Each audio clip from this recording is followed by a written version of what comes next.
Hello and welcome to Jive Talking with me, Disco Dan. On today's episode, we'll be taking a look back at the action from Hucknall on Friday, the 12th of May. The action kicked off with a singles match as one half of Money Mountain, the Money Mogul Sash, was going one-on-one with a former House of Pain heavyweight champion, Nate Colt. Nate did look to have the match won as he went for a moonsault, but Sash managed to get out of the way, followed that up with a claymore kick and then a devastating jumping neckbreaker to pick up the win. Up next we had Indigo Jones going one-on-one with one half of the Badly Dressed Boys, Davey Thompson. Indigo threw Davey shoulder first into the ring post and followed that up with an implant DDT. He went for the pin but had his feet on the ropes, which the referee Neil spotted and stopped the count. While Indigo was arguing with Neil, it gave Davey time to recover, and then Indigo turned round into a Rikishi driver, allowing Davey to pick up the win. Up next, we had tag team action as the two newest members of the firm, Mr. Nice Guy, Will Roberts, and the Pride of Yorkshire, Johnny Sharp, were set to take on the Full Throttle champion, Pinky the Pirate, and the Screwdriver, Zach Roberts.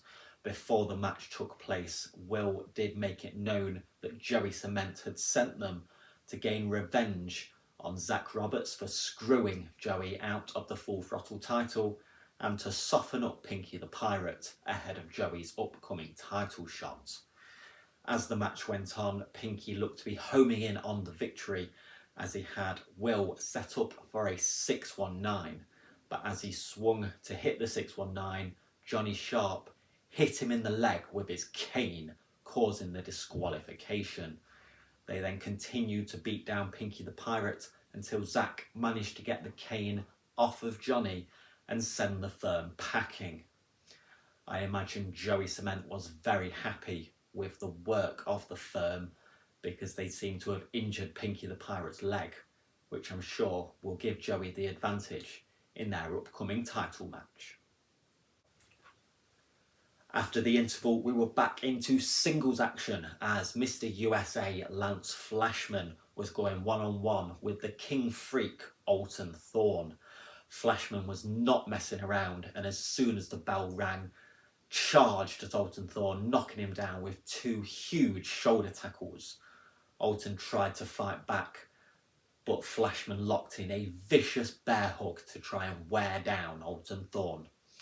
Alton did fight back and get out of the bear hug and hit a huge suplex onto Flashman, and then finished him off with a second rope splash and then a second rope elbow drop for the win.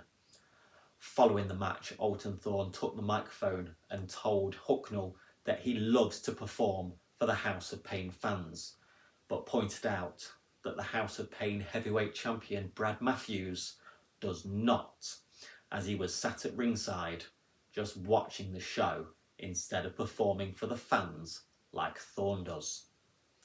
Brad Matthews took exception to this and made his way into the ring. Let's see what Brad Matthews had to say. Brad Matthews, I've got a lot of time and respect for you, but respectfully, champ, I think it's my time.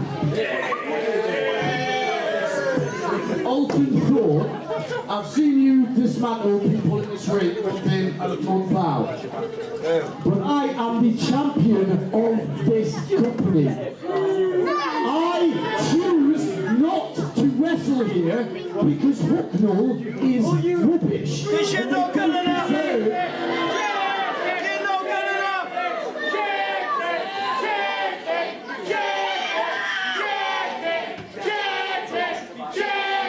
It's called being smart. They don't deserve my ability in this ring. And one thing, Alton Thorne, I have wrestled and defeated every single person that has stepped up to me and tried to claim this belt from me. What makes you think that you can take it from me?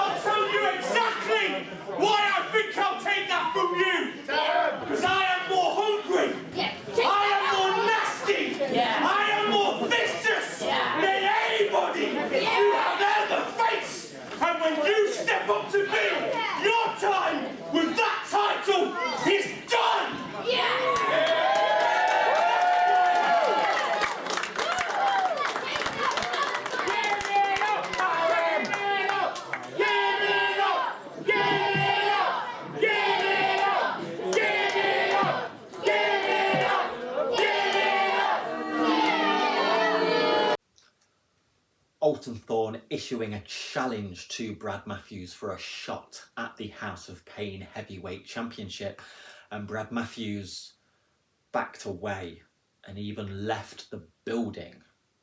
Is Brad Matthews afraid of Alton Thorne, or will he step up and grant Thorne a shot at the House of Pain Heavyweight Championship?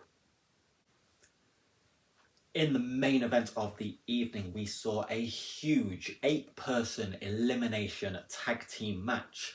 You could be eliminated by pinfall, submission, disqualification, count out, or by being thrown over the top rope with both feet hitting the floor. The teams were Jaden Law, Grayson Clay, and the A-list of Johnny Sterling and Niall Hind taking on myself, Raveboy, Harley Harris, and Brandon Brooks. Before the match started, Niall Hind took the microphone and said, although he may not have his princess on his arm anymore, at least he still has his best friend, Johnny Sterling, by his side. As the match went on, the first man eliminated was Jaden Law after I gave him an airplane spin and threw him over the top rope, and he landed with both feet hitting the floor. Following that, Grayson Clay was eliminated as he tried to eliminate Harley Harris, but she reversed it and sent him crashing to the outside. It was then left 4-on-2 as Johnny Sterling and Niall Hind were looking to secure the win, but Niall pulled Johnny Sterling off of a pin attempt, claiming that he was the leader of the team and he should be the one winning the match for them. After a shoving contest, Johnny Sterling walked out on Niall Hind to be counted out of the match, leaving Niall in a 4-on-1 situation. Harley Harris threw Niall Hind back into the ring, where me and Raveboy hit our double team move on him, which we still need a name for, so please do suggest some in the comments. And then Brandon Brooks locked in a crossface, and me and Raveboy locked in an ankle lock on each leg, causing Niall to submit. Therefore, the winners of the match were myself, Raveboy, Harley Harris and Brandon Brooks in a whitewash of eliminations. It does appear though that this was the end of the A-list, and Niall Hind is now left all by himself.